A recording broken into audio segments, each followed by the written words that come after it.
Anyway, I'm looking at page 726. On page 727, you see a picture of Mussolini in his famous pose. My dad tells me that when he was a young man in his late teens, early 20s, working in a factory, the Italians who worked there, and this was Western Pennsylvania, were really proud to look like Mussolini and raise their hand and to imitate Mussolini. This was before Mussolini was looked on as being so bad and so evil. Anyway, Mussolini took over Italy in the early 1920s, and he tried to set up a totalitarian state, but somehow he never was quite able to do it as well as Hitler did in Germany or Stalin did in the Soviet Union.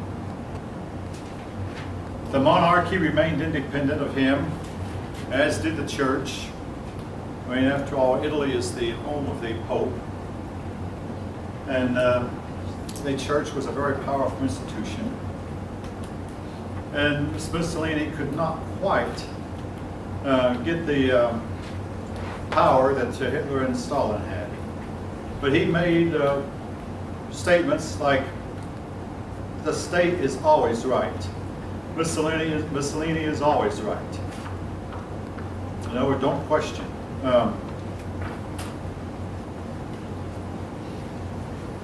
Like Hitler and like Stalin, he tried to create a police state, but his police state was not very effective. Now, to give you some idea how bad a police state was, the police state was an institution where that if you were at a party and you said some remark against the leader, you might hear a knock on your door at midnight, and come morning your neighbors would find you missing. The police were everywhere, and anyone could be a policeman. The police did not go around in uniforms with guns all the time. They had those kind, but a lot of them were just simply your neighbors who dressed in plain clothes, and then report to the police everything that you'd said. Mussolini was not quite as evil, perhaps, as Hitler and Stalin were.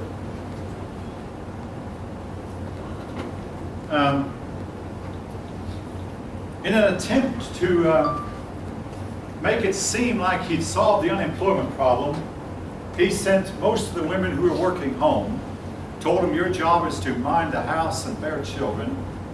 You know, as you women must bear soldiers. So you go home. And then the men who still couldn't find work, he drafted into the army. And by so doing, he made it seem like he had solved the unemployment problem. Now, in his military buildup, somehow or another, Mussolini just simply did not build his army as well as Hitler and Stalin had. Again, you get the impression that he was somewhat of a visionary, but for more ideological than he was practical. He had the vision, he had the goals, he had the dreams, but when it came time to carry them out, somehow he couldn't get his factories together to put out the machinery that he wanted.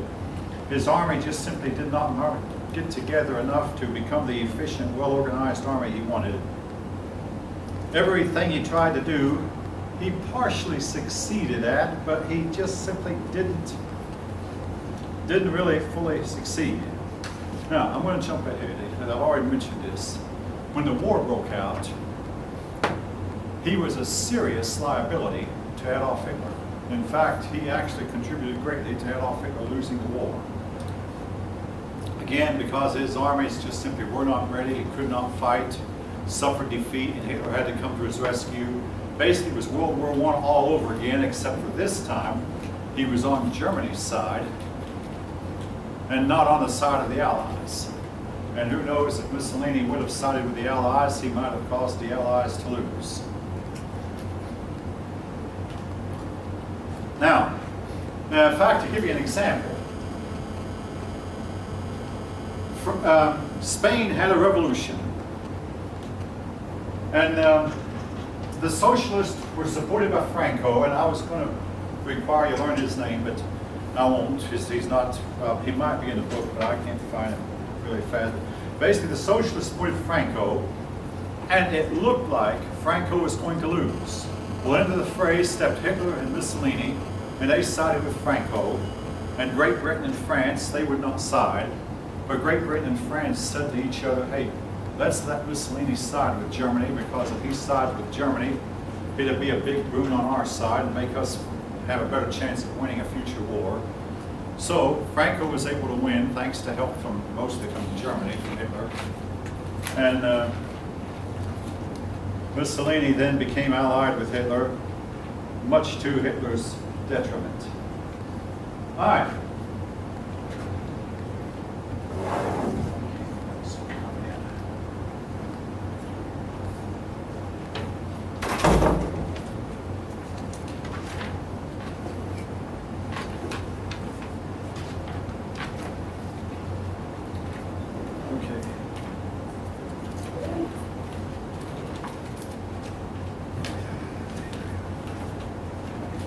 All right. Hitler.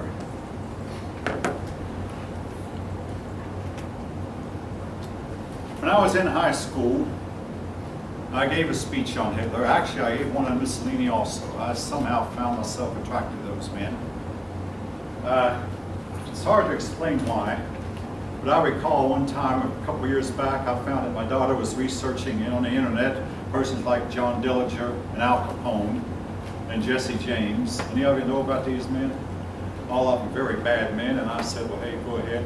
I find these men fascinating too. Don't ask me why. I used to think that I could figure out maybe what made them bad, but the fact is, I don't think you can. They just simply happen to be, they happen to choose that way. Maybe they happen to be at the wrong place at the wrong time. But anyway, I've had somewhat of a fascination for Hitler and find out that in some ways, believe it or not, me and him have a few things in common.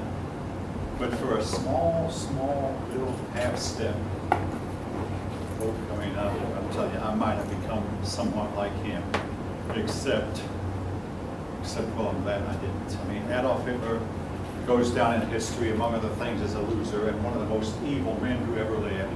His name has become a synonym with evil and badness, and it goes down as probably a candidate for the worst human who ever lived. He started out, of course, as a young boy, went to a school in Austria. He was a German, born in Austria, and as a youngster, he made above average grades. And his father had plans for him, big plans. Unfortunately, his father died young. Hitler grew up under the influence of his mother. Now, every time I teach a class, somebody in the class has heard this. There is a possibility that Adolf Hitler was part Jewish. Have any of you happen to hear this? Where did it come in? On his father's mother worked as a secretary for the Rothschilds. The Rothschilds was about the richest family in the world at the time. They were Jewish and super wealthy. In fact, the Kaiser once visited the Rothschild family. They made their wealth in factories and steel and in banking, and they did a whole lot of other things, and developed a super amount of wealth. And Mr. Rothschild may have been the father of Hitler's father or Hitler's grandfather. And the Rothschilds knew this, which was one of the reasons they put him forward and thought that they could make a puppet out of him. But when he got in power, they realized they put someone forward who was a monster. I mean, this story is told. Hitler's father was illegitimate, and we're not sure if he knew who his father really was. Anyway, it would be ironic in view of the fact that Hitler hated the Jews so badly. Not only was Hitler a Jew, but the man placed in, I mean, if he were a Jew, the man placed in charge of the Jew department in Germany, Adolf Eichmann, also is said to have been a Jew himself. Some of the world's greatest Jew haters have been Jews. As to why that is, again, I have my theories, but I feel more comfortable giving them in a theology class, of which this is not. It's difficult to explain the Holocaust and explain Hitler without knowing the theology, but this is a state school. I will say this, I do think that the problem with Hitler, his war ultimately was against God. Against particularly the God of the Jews and the God of the Christians, and he was trying to bring Europe back to the worship of the old Norse gods, the gods Thor and Odin and Loki. This you'll find if you go to the Marietta Museum in Marietta, they have somebody, but this you can also find by doing a little bit of research. He planned to restore the old paganism that Europeans had abandoned more than 1,500 years before. Anyway, in his rise to power, he started off as an artist. His paintings got nowhere. In fact, it's been said his artwork was very amateurish, and also they were uninhabited. By uninhabited, I mean his paintings had no humans in them because Hitler could not draw the human figure. He'd draw streets and buildings and avenues, scenery, with nobody in them. Again, that was an extreme limitation. His paintings, most of them have survived to this day, but not as an example of fine art. The only thing to remember about his paintings is they have his name on them. But he was somewhat amateurish. Then the war broke out, World War I. He enlisted. Now, apparently he was not liked by his superiors.